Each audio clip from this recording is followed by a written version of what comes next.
नमस्कार दोस्तों, मैं संदीप कुमार एबीसी स्पा पे आपका स्वागत करता हूं। दोस्तों, आज हम पढ़ेंगे past indefinite tense. Past indefinite tense वह होता है जो हमें भूतकाल में किसी कार्य के संपन्न होने की स्थिति को बताता है या वैसी घटना जो पास्ट में घटित हो उसको हम पास्ट इंडेफिनिट टेंस में बनाते हैं। जैसे महात्मा गांधी की मृत्यु 1948 में हुई थी। देखिए, ये अपने आप में पास्ट में घटित एक घटना है जिसको हम पास्ट इंडेफिनिट में बनाएंगे। पास्ट इंडेफिनिट टेंस का पहचान होता है मूल क्रिया के अंत में ता था, ती थी, ते थे, चुका, चुकी, चुके या ई आदि आए तो वह हमें पास्ट इंडेफिनिट टेंस का पहचान कराता है। अब देखिए, सिंपल सेंटेंसेज में मेन वर्ब का सेकेंड फॉर्म का प्रयोग होता है। कौन सा फॉर्म का प्रयोग होता है? सेकेंड फॉर्म का प्रयोग होता है। जैसे ये रहा आपके पास फर्स्ट फॉर्म, ये सेकेंड फॉर्म और ये third form. Do, did, done, make, made, made, say, said, said, become, became, become, इसी तरह के कुछ वर्ब रहता है। इसमें हमें ये सेकेंड फॉर्म लगाना है, चाहे वो सब्जेक्ट सिंगुलर में हो या प्लूरल में हो। हमें दोनों के साथ अगर सिंपल सेंटेंस है तो हमें मेन वर्ब का सेकेंड फॉर्म लगाना है। अगला रूल है कि यदि WH वर्ड, अगर WH वर्ड सब्जेक्ट का काम करता है तो इसका व्यवहार सिंपल की तरह होता है, जैसे हमने प्रेजेंट इंडेफिनिट में पढ़ा था। और यदि सेंटेंस सिंपल न होकर अगर नेगेटिव इंट्रोगेटिव होता है तो इसमें हमें हेल्पिंग वर्ब डिड का प्रयोग करना होता है। और ये डिड भी सिंगुलर सब्जेक्ट हो या प्लूरल सब्जेक्ट हो, दोनों के लिए एक समान डिड का प्रयोग किया जाता है। अब देखिए, इन वाक्यों पे गौर करते हैं। पहचान में था कि ता था, ती थे, चुकी, चुके। तो यहाँ देखिए, क्या चाणक्य चंद्रगुप्त को सलाह नहीं देते थे? देखिए यहाँ ते थे आ गया मूल क्रिया में। अब देखिए, क्या अंग्रेजों ने मुगलों को नहीं हराया? यहाँ या आ गया। उसी तरह भारत का संविधान 26 जनवरी 1950 को लागू हुआ था। ये या आथा आ गया, यानी ये पास्ट इंडेफिनिट में घटित एक घटना है। पास्ट में घटित एक घटना है जिसे हम पास्ट इंडेफिनिट टेंस में बनाएंगे। अब हम टाइप 1, टाइप 2, टाइप 3 और टाइप 4 को हम बारी बारी से बनाते हैं और देखते हैं।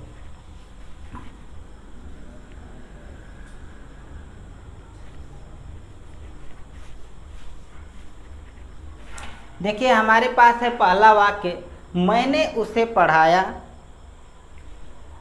तो हमारे पास सब्जेक्ट आया आई और मेन वर्ब का कौन सा फॉर्म लगेगा? तो सेकेंड फॉर्म लगेगा।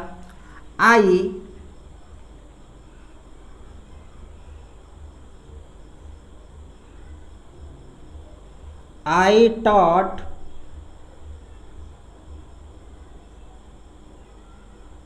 हिम, मैंने उसे पढ़ाया।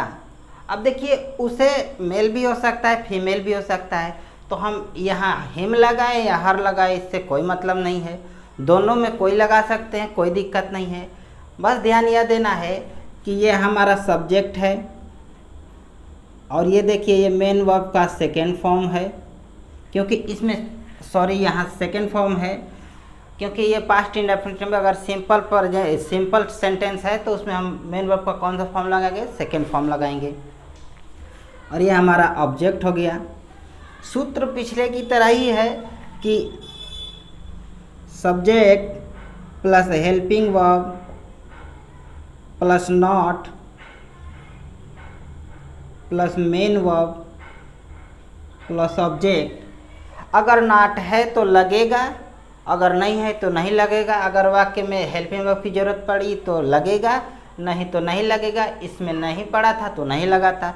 रूल बस इतना है कि पास्ट इंडेफिनिट टेंस है, अगर सिंपल सेंटेंस है तो उसमें सब्जेक्ट चाहे सिंगुलर हो या प्लूरल हो, दोनों के साथ हमें मेन वर्ब का सेकेंड फॉर्म लगाना है। अब देखिए दूसरा वाला वाक्य देखिए, बच्चे सो चुके, बच्चे सो चुके। चिल्ड्रेन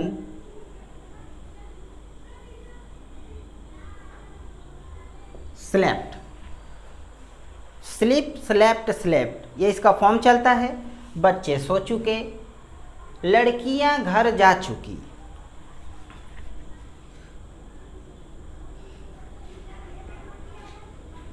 गर्ल्स went to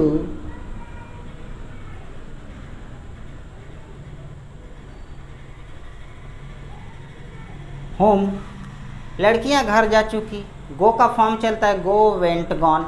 आपको ये तीनों फॉर्म याद होने चाहिए, क्योंकि पास्ट इंडेफिनिट एक ऐसा चीज टेंस है जिसमें सिंपल में हमें सेकेंड फॉर्म लगाना होता है, और जो थर्ड फॉर्म होता है वो तीनों टेंस का जो परफेक्ट वाला पार्ट होता है उसमें हमें लगाना होता है। और जितने भी पैसे बनते हैं अधिक से अधिक केस में हमें मेन वर्ब का थर्ड फॉर्म ही लगाना होता है। तो हम एक्टिव के बाद पैसिव भी पढ़ेंगे, और पैसिव में इन्हीं सेंटेंस का, इन्हीं टेंस का यूज करना होता है। और पैसिव बनाते समय हमें एक्टिव का रूल याद होना चाहिए, तभी हम पकड़ पाएंगे और पैसिव बनाएंगे। गर्ल्स वेंट टू होम, लड़कियां घर जा चुकी हैं, लड़कियां घर जा चुकी। देखिए, मेरे दादाजी कोलकाता में नौकरी करते थे। My grandfather did a job in Kolkata. अंग्रेज भारत में राज करते थे। The English reigned in India. अब देखिए, इंग्लिश के पहले हमने द लगाया है, तो अगर इंग्लिश के पहले द लगाएंगे तो अंग्रेज लोग हो जाएगा। वे लोग दूध बेचते थे। They sold milk. मेरा मित्र मेरे पास आया। My friend came to me. मेरा मित्र मेरे पास आया। अब देखिए, यहाँ टू प्रीपोजिशन लगा है, यहाँ हमें नज़दीक की अवस्था को दर्शाता है ये टू प्रीपोजिशन। जैसे वह आया और मेरे पास बैठा। He came and said to me. वह आया और मेरे पास बैठा। तो हमें पास की स्थिति को दर्शाने के लिए हमें प्रीपोजिशन टू का प्रयोग करना होता है। 8, 9, 10। पानीपत की प्रथम लड़ाई 1526 ईस्वी में हुई थी। 1526 में हुई थी। भारत का संविधान 26 जनवरी 1950 को लागू हुआ था। इंदिरा गांधी का देहावसान 1984 में हुआ था। अब देखते हैं one by one. The first battle of Panipat became in 1526।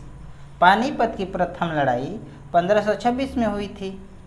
The constitution of India came force का मतलब होता है लागू होना। The constitution of India came force on 26 जनवरी 1950। देखिए, 26 जनवरी 1950 को हमारा संविधान लागू हुआ। 15 और 16 नंबर। क्या अंग्रेजों ने मुगलों को नहीं हराया? Did the English not defeat the Mughals? क्या उसने एक सुनहला मौका नहीं खोया? Did he not lose a golden chance? देखिए, ये 17, 18, 19 और 20 जब वह गाती थी तब बच्चे नाचते थे। जब मैं सोता था तो मेरा छोटा भाई टीवी देखता था।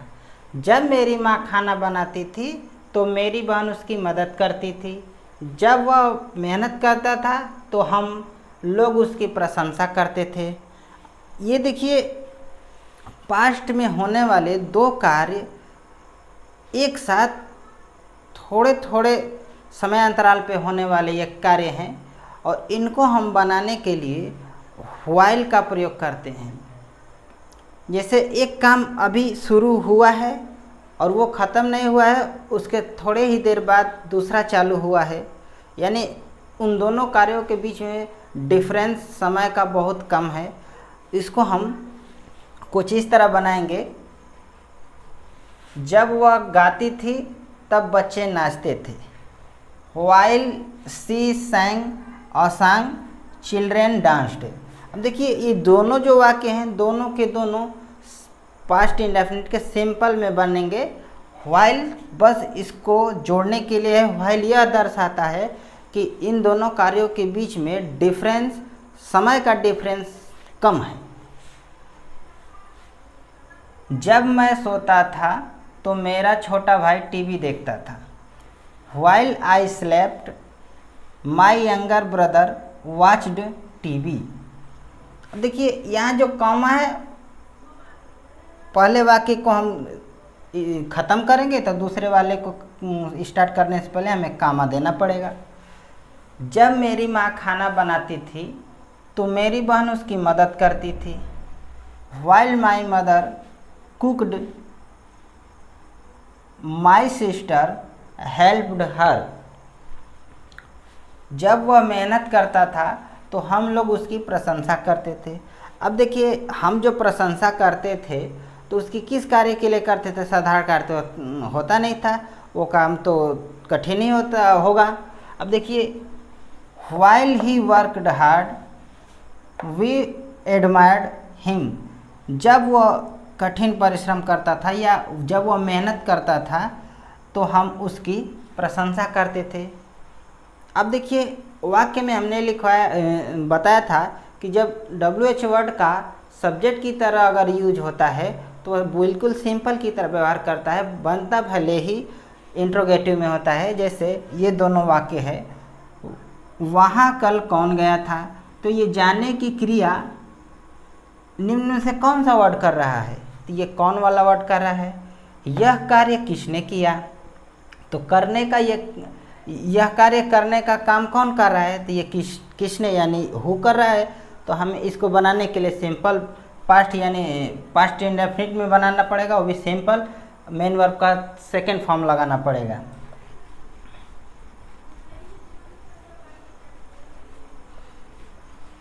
वहाँ कल कौन गया। एक और ज़रूरी बात कि यहाँ जो कल वर्ड यूज हो रहा है तो इसमें हम यस्टरडे का प्रयोग करते हैं।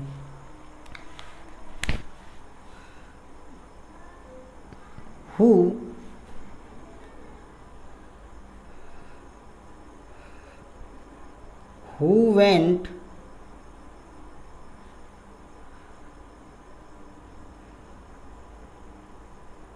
there yesterday।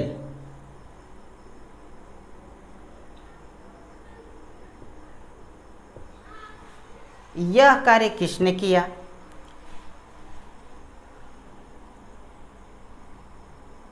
Who did this work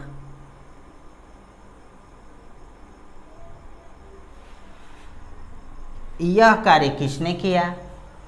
अब देखिए, हम अब उन वाक्यों को बनाएंगे जो हमें पास्ट इंडेफिनिट में किसी घटना के आदत को बताता है, मतलब वह घटना जो किसी की आदत को बताता है।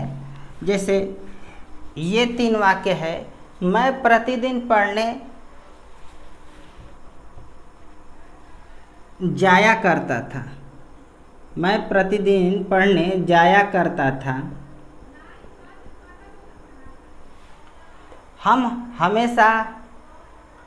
वह हमेशा हंसा करता था। लता जी बचपन में गाना गाया करती थी, उसी तरह महात्मा गांधी हमेशा सूत काता करते थे। मेरी दादी माँ मुझे बचपन में कहानियाँ सुनाया करती थी। तो ये जो हैबिचुअल जो हमारे पास आता है तो उसको हम यूज्ड टू का प्रयोग करके बनाते हैं।